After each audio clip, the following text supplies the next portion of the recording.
ఒంటి మీద స్పృహ లేకుండా ఇటువంటివి టెలికాస్ట్ చేయడం అనేది నిజంగా సిగ్గుతో తలంచుకోవాలి జగన్మోహన్ రెడ్డి.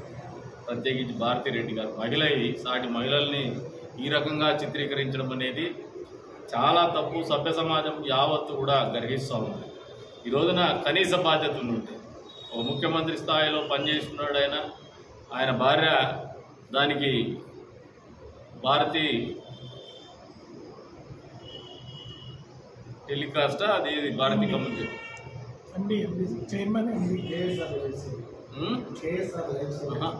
భారతి గారు యావత్ మహిళా లోకానికి అంతా కూడా క్షమాపణ చెప్పాలి.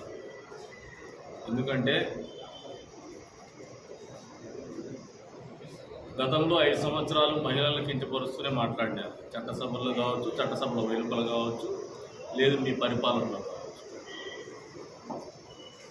ఆగ్రహించిన మహిళా లోకం రోడ్డు మీదకి వచ్చి ధర్నాలు చేసినారు. వాళ్ళకు భయపడి తెరలు కట్టుకొని పరదాలు కట్టుకొని రోడ్లకు జనాలు రాకుండా పరిపాలన కొనసాగించారు. అయినప్పటికీ సమయం చూసి మీకు బుద్ధి చెప్పినారు ఈ రాష్ట్ర ప్రజలు, ప్రత్యేకించి మహిళలు. అయినప్పటికీ మీ తీరుతెన్నులు మారలా. ఇప్పటికీ కూడా అధికారం అనేది అడ్డదారులు దొక్కితే వస్తుందనే ఒకే ఒక నమ్మకంతో, అధికారం అనేది డబ్బు ఖర్చు పెడితేనో, అడ్డదారులు దొక్కితేనో, లేదంటే ఆడవాళ్ళని కించపరిస్తేనో, లేదు కులాల మధ్యన విద్వేషాలు రెచ్చగొడితేనో, ప్రాంతాల మధ్యన విద్వేషాలు రెచ్చగొడితేనో, మతాల మధ్యన విద్వేషాలు రెచ్చగొడితేనో అనే ఒక నెగిటివ్ మైండ్ సెట్తోనే జగన్మోహన్ రెడ్డి ఉన్నారు. కానీ 5 సంవత్సరాల పాటు నన్ను ముఖ్యమంత్రిగా చేస్తున్నారు. మా తండ్రికి కూడా ఈ రాష్ట్ర ప్రజలు ముఖ్యమంత్రిగా పరిపాలించడానికి అవకాశం ఇస్తున్నారు. ఈ రాష్ట్రం పట్ల, రాష్ట్రంలో ప్రజల పట్ల కృతజ్ఞతాభావంతో ఉండాలనే ఆలోచన, కనీస జ్ఞానం కూడా లేకుండా విచక్షణ రహితంగా ఆయన ఛానల్లో మహిళల్ని వేశ్యలుగా చిత్రీకరిస్తూ చేస్తున్నటువంటి ఆలోచన విధానానికి జగన్మోహన్ రెడ్డి క్షమాపణ చెప్పాలి సభ్య సమాజానికి అని చెప్పి సందర్భంగా తెలియజేస్తారు. విజయోత్సవ ర్యాలీ ఉంది జూన్ 12. ఆ రోజున కదిరి నియోజకవర్గంలో మోటార్ సైకిల్ ర్యాలీ పీవీఆర్ దగ్గర నుంచి ఎన్టీఆర్ స్టాచ్యూ వరకు విజయోత్సవ ర్యాలీ నిర్వహించి మళ్ళీ అక్కడ ప్రజలను ఉద్దేశించి మాట్లాడి విజయోత్సవ ర్యాలీని పూర్తి చేయాలని నిర్ణయించినాం. కాబట్టి తెలుగుదేశం పార్టీ శ్రేణులు, అదే రకంగా బీజేపీ పార్టీ వాళ్ళకు కూడా అప్పీల్ చేస్తున్నాం. వారితో కూడా మాట్లాడతాం, వాళ్ళ ఇన్ఛార్జ్ గారికి, అదే రకంగా భైరవ్ ప్రసాద్ గారితో కూడా మాట్లాడతాం. వాళ్ళ శ్రేణులకు కూడా పిలుపునిస్తున్నాం. మా వద్ద బాధ్యతగా ఈ సమిష్టి విజయం ఇది, మన అందరి విజయం ఇది. మా ఒక్కరిదని కాదు, మీ ఒక్కరిదని కాదు, సమిష్టి విజయం. అందుకని ఈ విజయోత్సవ ర్యాలీలో అందరూ కలిసి మళ్ళీ సమిష్టిగా పాల్గొని ఈ కూటమి యొక్క ఆలోచన విధానాన్ని ప్రజలకు మంచి చేయాలనే ఒక స్పష్టతను మళ్ళీ తెలియజేయాల్సినటువంటి బాధ్యత ఉందని చెప్పేసి కూడా తెలియజెప్పుకుంటూ ఈ విజయోత్సవ ర్యాలీలో పెద్ద ఎత్తున భాగస్వాములు కావాలని చెప్పేసి కూడా పిలుపునిస్తాం. సాక్షి యాజమాన్యాలుగా ఆమె బాధ్యత వహించాల్సినటువంటి అవసరం ఉంది. కేఎస్ఆర్ గారు కావచ్చు, సీనియర్ జర్నలిస్ట్ ఆయన, అదే రకంగా ఆయన ఎవరో కృష్ణరాజు అంట, ఆయన అసోసియేషన్ ప్రెసిడెంట్ అంట. ఇటువంటి వాళ్ళు మనకు అధ్యక్షులుగా గౌరవప్రదమైనటువంటి స్థానంలో ఉండడం అనేది నిజంగా సభ్య సమాజం సిగ్గుతో తల ఉంచుకునేటువంటి పరిస్థితి.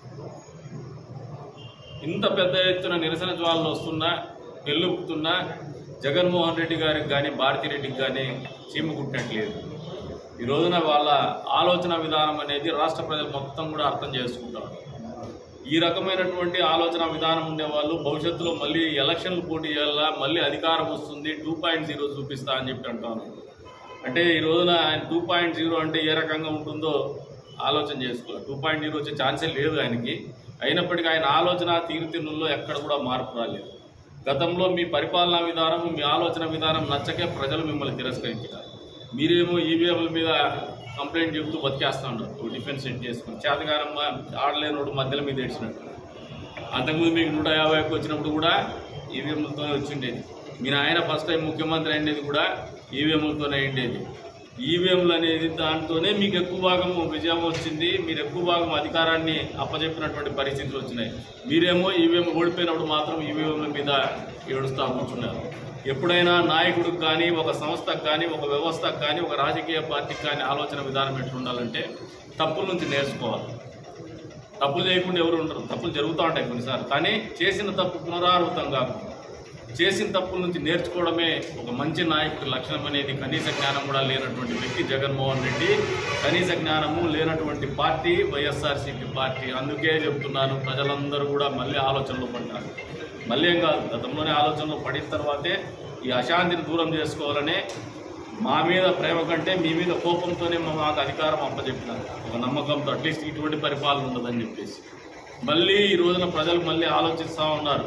ఉద్యోగస్తుల్లో అయితే మీరు అనుకుంటా ఉండొచ్చు, ఉద్యోగస్తుల్లో వ్యతిరేకత ఉందో, ఇంకోటి ఉందో, వ్యతిరేకత ఉందో అని చెప్పేసి.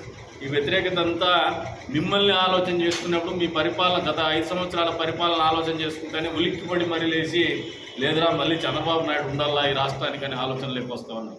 ఈ రోజున మళ్ళీ చెప్తున్నాం, జగన్మోహన్ రెడ్డి గారిని డిమాండ్ చేస్తున్నాం, భారతిరెడ్డి గారిని డిమాండ్ చేస్తున్నాం, మహిళా సమాజానికి మీరు సభ్యతగా క్షమాపణ చెప్పి మీ గౌరవాన్ని కాపాడుకోవాలని చెప్పేసి కూడా హెచ్చరిస్తూ ఉన్నాం.